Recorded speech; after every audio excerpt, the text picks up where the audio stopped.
went to long-term treatment for a year. The facility called the First Step Farm of Western North Carolina was very instrumental in my early recovery and kind of like providing a foundation for my recovery, but also like harm reduction agencies and just people in the field, or even people in fellowships like Alcoholics Anonymous that like drove me to meetings and drove me to treatment.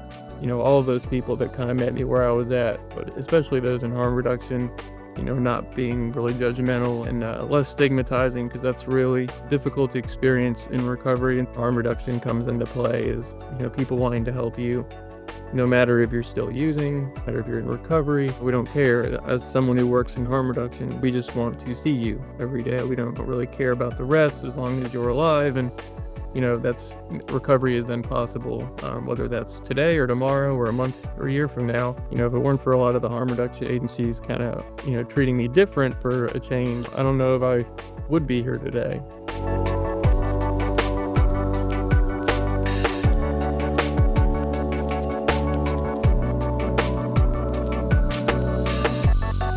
I think my favorite part about recovery, I think that's an answer that's evolved over the years, but right now I think that it's been pursuing, or setting goals and pursuing them and accomplishing the things that I want to do. And that's changed over time in recovery, but especially in regard to higher education. I had no degrees when I got sober, or when I got into recovery. On Friday, I graduated with my master's, and that's something I really didn't think was possible.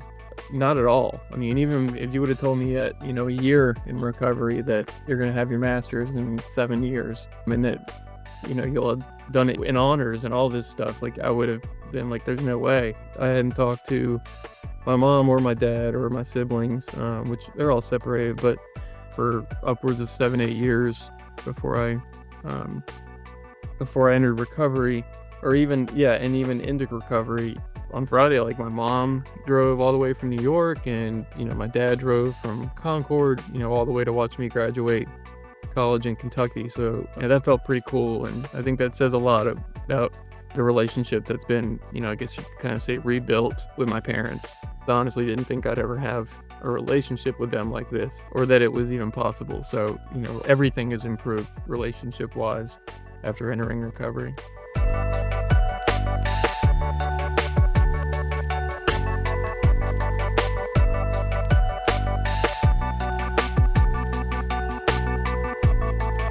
I don't use any medication-assisted treatments personally, but I have many friends that do. I have colleagues that do. I know many people in the recovery rooms, including 12-step fellowships that I've sponsored even, who are on these medications. And I think that the education is there for people to know how these medications work and how important they are to treating opioid use disorder especially.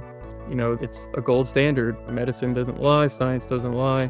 I really believe that it needs to be more accepted in the field in general, at the healthcare and treatment levels, all the way into the long-term recovery levels of care. It's really important as somebody with lived experience and, as somebody with felony convictions and all these things that are heavily stigmatized. I think it's really important to get stories like this out, showing that people that experience illicit substance use disorders can overcome those, and they can, contribute to society and help people.